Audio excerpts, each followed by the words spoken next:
Adobong kangkong ang aking gustong ibahagi sa inyong lahat. Ang ating kangkong ay atin ng unang na-blanch sa mainit na tubig. So mag-on na tayo dito sa paggisa ng ating onion,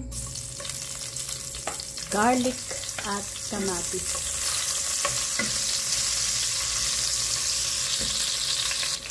Yan, nagisa na natin ang ating onion, garlic at kamatis.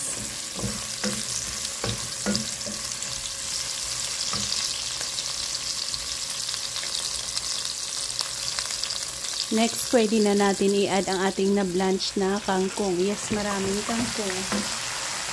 Na atin lang yung nakuha doon sa ating garden. Kung isa ka sa nagsubaybay sa aking CLC Discoveries, doon ko ipinopost ang mga video regarding sa aking gardening. Gardening for food.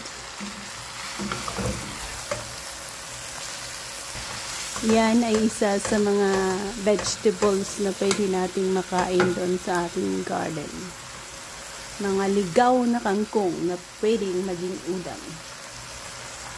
Vinegar. Yan ang ating pampalasa. Next ay soy sauce.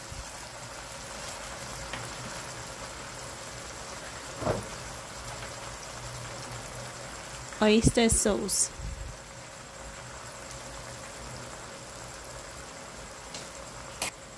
Ayan. Halo-halo hanggang sa mag-fully combine ang mga inad-on natin ng mga pambalasa dyan. Ayan. I-combine na natin.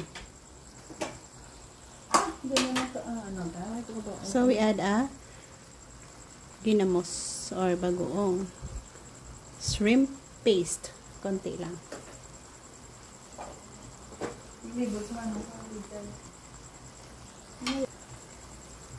Yan, nag-add tayo ng konting asukal pambalance sa asim ng ating vinegar. And mag-grind tayo dito ng black pepper.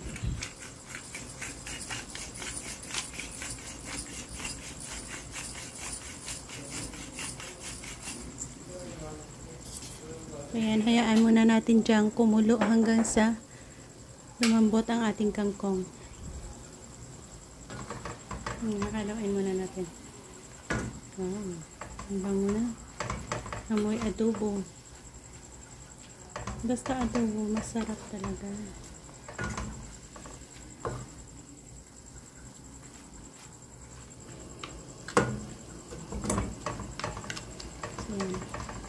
So cover and abangan natin hanggang sa maluto. Ayan guys, nakuha na natin ang ating panlasa dito na sakto. Thank you again for joining me sa aking pag-aadobo ng kangkong na ito. So God bless and happy eating. Maraming salamat ulit guys.